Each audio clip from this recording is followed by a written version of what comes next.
We cannot set laws, even on the half-cent sales tax. We cannot act on behalf of any other municipality. The Flagler County Commission held its first budget hearing yesterday with the focus again on beach management and how to pay for long-term renourishment. Residents packed the chambers to weigh in on how the county should fund long-term beach renourishment. Dozens of speakers said the beaches benefit the whole community, not just Barrier Island homeowners, urging commissioners to consider a county-wide solution, such as a half-cent sales tax, rather than a new special assessment. Commissioners agreed to levy $0 this year under the newly created MSBU for beach management. Commissioner Greg Hansen stressed that any future charges would be limited. Oh, just to make sure it's clear that we don't, no matter what happens here, or how we figure out to rack it up next year, is the MSBU is not intended to pay for the whole thing.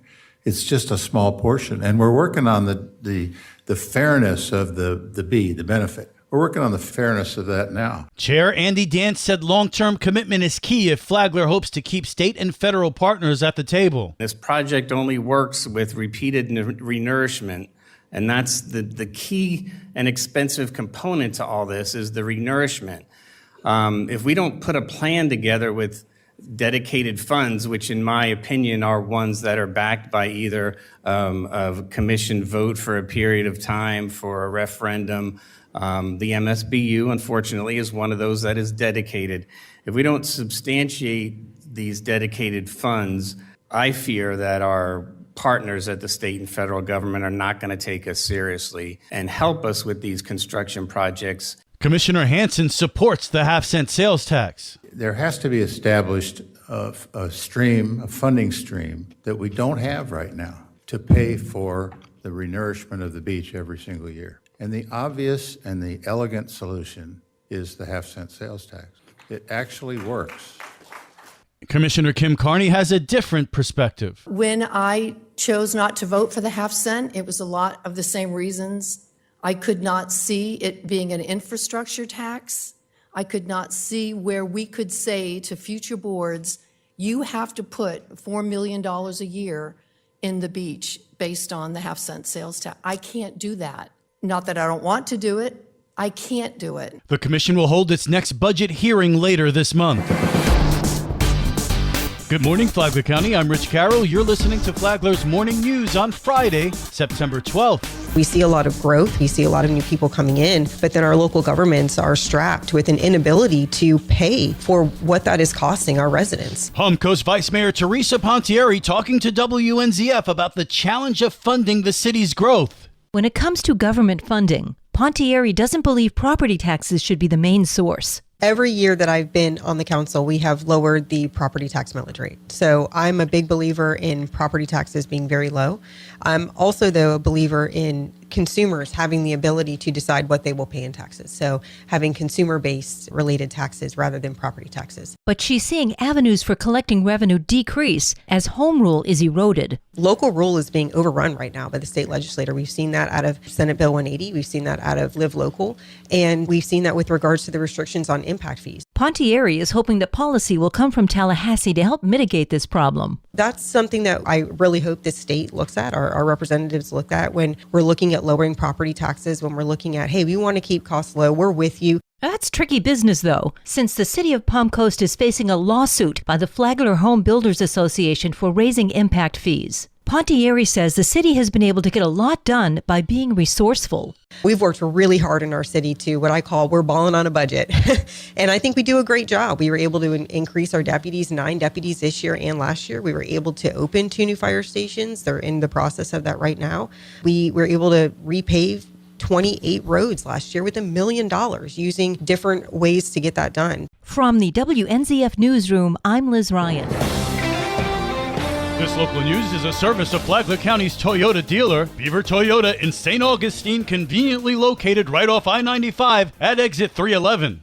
The Flagler County School Board held its latest workshop this week covering finances, student services, growth, and staffing. Board members approved updated agreements with several mental health providers. Officials explained the process. When a student is identified for support and parents give consent, the district matches families with a provider based on the services needed and available insurance coverage. The board also reviewed a proportionate share mitigation agreement tied to the Cascades development, a 386-home project expected to add more than 80 students to local schools. Under the agreement, developers will contribute about $1.86 million to offset the impact, with payment tied to construction milestones. On staffing, Human Resources reported instructional vacancies remaining under 2%. Retired teachers who keep their certifications active are helping fill long-term substitute roles. The district said class sizes continue to meet state requirements. Board members also discussed ongoing monitoring of legal expenses and scholarship counts. They agreed to quarterly reporting to balance oversight with staff workload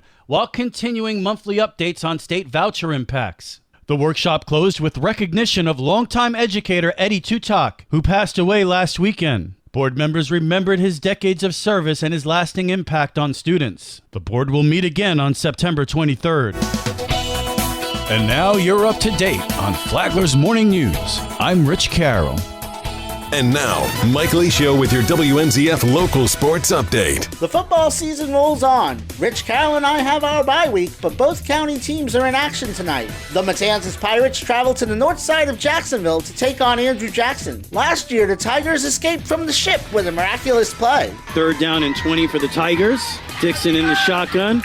Man in motion from right to left. Dixon back to pass. And he escapes the rush. Now throws deep down the field, has a man open, and it's a touchdown for the Tigers. What a play by Jamarian Dixon.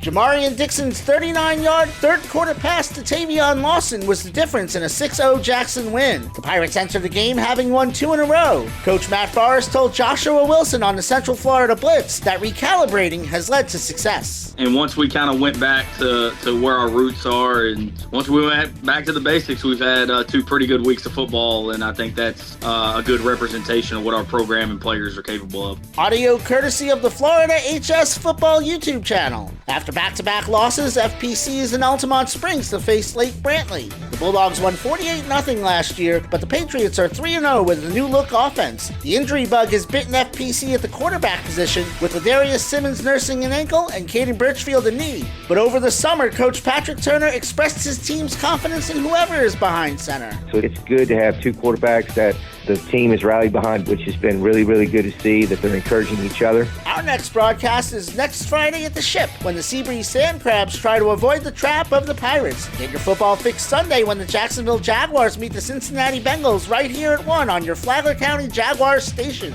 This is your home for local sports with updates Mondays and Fridays. From the WNZF Sports Desk, I'm Mike Licio.